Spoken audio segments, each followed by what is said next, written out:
वो bowling attack जिसने 2021 और 22 का एरा डोमिनेट किया। दूसरी तरफ अगर कोई टीम जीत रही थी तो उसमें उनकी बैटिंग का ज्यादा कंट्रीब्यूट होता, लेकिन अगर पाकिस्तान कोई मैच विन करता तो इसके पीछे पाकिस्तान की बॉलिंग का हाथ होता। लेकिन 2023 के एशिया कप का वो मैच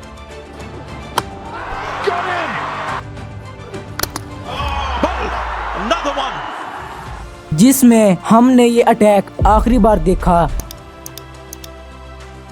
और इसके बाद पाकिस्तान की बॉलिंग का ऐसा डाउनफॉल शुरू हुआ जो कि हमें आज भी देखने को मिल रहा है।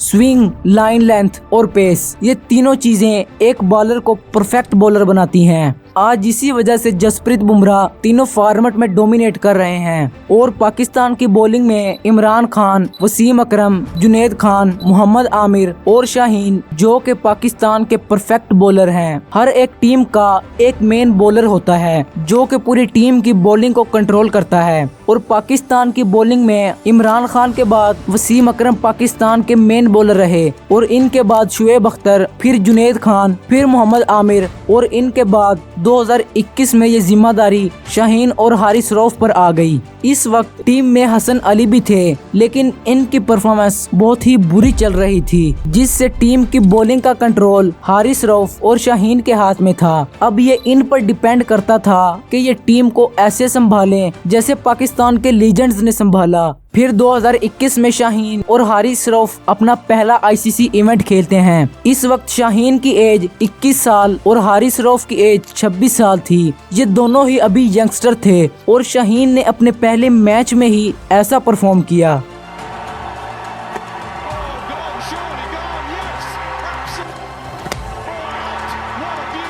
हारिस रऊफ ने भी अच्छी बॉलिंग की, लेकिन शाहीन की बात कुछ अलग थी। पहले मैच में ही इंडिया के खिलाफ उन प्लेयर्स को आउट किया जो कि अपनी प्राइम फॉर्म में थे। इतनी अच्छी बॉलिंग करने की वजह से इन्हें प्लेयर ऑफ द मैच का अवार्ड भी मिला।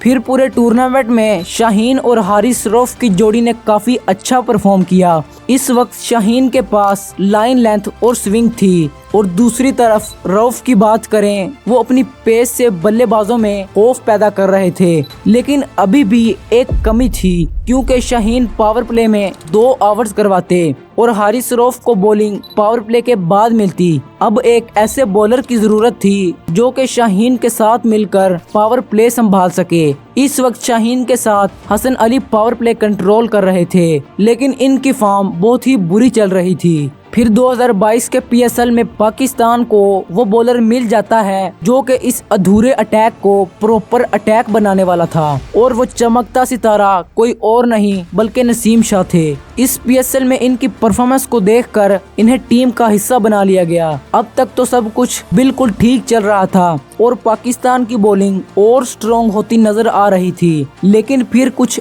ऐसा होता है जिससे टीम के साथ पाकिस्तानी फैंस भी शॉक हो गए थे। 2022 को जुलाई में पाकिस्तान श्रीलंका के अगेंस्ट 2 टेस्ट मैचेस खेलता है। पहला मैच था 16 जुलाई से 20 जुलाई तक जो कि सभी के लिए एक नॉर्मल मैच की तरह था, लेकिन सेकंड टेस्ट से पहले शाहीन की इंजरी की न्यूज आती है जो कि पाकिस्तानी फैंस के लिए बहुत ही शॉकिंग न्यूज थी। ये इंजरी इन्हें नेट प्रैक्टिस में बैटिंग करते हुए हुई थी। ये इतनी सीरियस इंजरी थी कि इन्हें 2022 के एशिया कप में भी आराम करना पड़ा। अब शाहीन की सारी जिम्मेदारी नसीम पर आ चुकी थी। फिर 2022 के एशिया कप में पाकिस्तान नसीम शाह, हारिस रऊफ, शाहनवाज धानी और मोहम्मद हुसनैन को लेकर उतरता है। नसीम शाह ने पहले मैच से ही शाहीन की कमी को महसूस नहीं होने दिया और आहिस्ता आहिस्ता और अच्छा परफॉर्म करने लगे। जहां एक तरफ नसीम शाह पावर प्ले में विकेट लेकर ओपोनेंट टीम पर प्रेशर डालते, वहीं पावर प्ले के बाद हारिस रऊफ अपनी पेस से किसी बैट्समैन को ज्यादा देर टिकने ना देते। लेकिन जो भी हो, शाहीन के बगैर बात अधूरी ही थी। फिर पीसीबी ने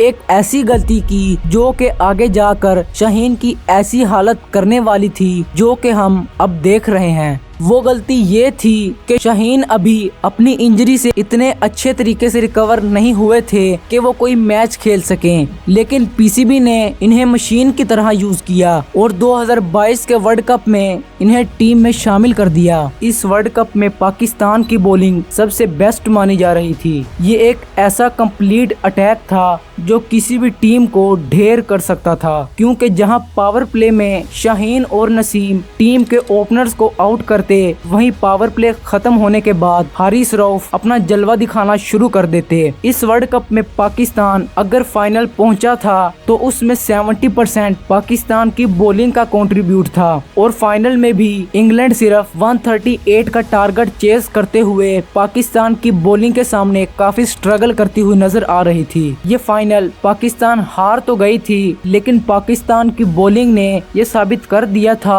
कि वो कम टारगेट डिफेंड करने का दम रखते हैं। इस फाइनल में शाहीन की इंजरी एक बार फिर ताज़ा हुई, पर उस वक्त इस इंजरी को इतना सीरियस नहीं लिया गया और फिर शाहीन जल्द ही रिकवर होकर टीम में शामिल हो गए और पाकिस्तान का ये अटैक इतना मजबूत हो चुका था कि ये world cup one of the best bowling attack कहलाने के काबिल था। फिर पाकिस्तान ने सीरीज में भी अपना खौफ जारी रखा। अब ये बॉलिंग पाकिस्तान का एक ऐसा हथियार थी जो कि किसी भी टीम को डराने के लिए काफी था, लेकिन किसी को क्या पता था कि आगे जाकर ये हथियार पाकिस्तान की कमजोरी बन जाएगा। फिर पाकिस्तान 2023 का एशिया कप खेलता है। पहला मैच पाकिस्तान ने नेपाल के खिलाफ खेला और पहले मैच में ही पाकिस्तान ने नेपाल को इजीली डिफीट कर दिया और अब पाकिस्तान का second match one of the biggest rivalry India के खिलाफ होने वाला था और ये आखिरी मैच भी था जिसमें हमने इस अटैक को हथियार की तरह देखा था।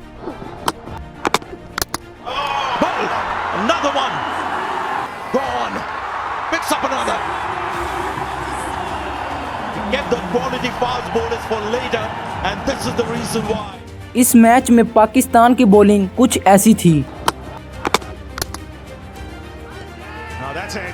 और जब इस एशिया कप में पाकिस्तान दूसरी बार इंडिया के खिलाफ खेलता है, उस मैच में नसीम, शाहीन और हारिस रऊफ तीनों को इंजरी फेस करनी पड़ी, जिसकी वजह से शाहीन की पेस में कमी और हारिस रऊफ की लाइन लेंथ के इशू आने लगे और नसीम शाह तो इतने सीरियस इंजर हुए कि इन्हें 2023 के वर्ल्ड कप में भी रेस्ट करना पड़ा। फिर 2023 के वर्ल्ड कप में शाहीन, हारिस रऊफ और हसन अली पाकिस्तान की बॉलिंग को संभाल रहे थे। इस वर्ल्ड कप में ना तो शाहीन की पेस नजर आ रही थी और ना ही हारिस रऊफ की लाइन लेंथ और हसन अली की तो पहले से ही बुरी फॉर्म चल रही थी। इस वर्ल्ड कप के बाद पाकिस्तान की बैटिंग को तो ट्रोल किया ही गया, लेकिन ये पहली बार हुआ था कि अब बॉलिंग पर भी काफी बातें उठने लगी। फिर जहां पाकिस्तान की बॉलिंग नंबर 1 पर थी, अब इन्हें वर्स्ट अटैक का टैग मिलना शुरू हो गया। अब ना तो शाहीन की फॉर्म नजर आ रही थी और ना ही हारिस रऊफ की और नसीम शाह अभी इंजरी फेस कर रहे थे। फिर जहां शाहीन की इतनी बुरी फॉर्म चल रही होती है, वहीं पीसीबी इन पर T20 की कैप्टनसी की जिम्मेदारी डाल देती है। इनकी कैप्टनसी के अंडर पाकिस्तान ने सिर्फ 5 मैचेस खेले, जिसमें से पाकिस्तान सिर्फ 1 जीत पाया था। जिसके बाद शाहीन को कैप्टनसी से उतार कर फिर से बाबर आजम को कैप्टन बना दिया जाता है, लेकिन तब टीम में ग्रुपिंग जैसी कंट्रोवर्सी जन्म लेने लगी थी और जहां पूरी टीम का डाउनफॉल स्टार्ट हो चुका था,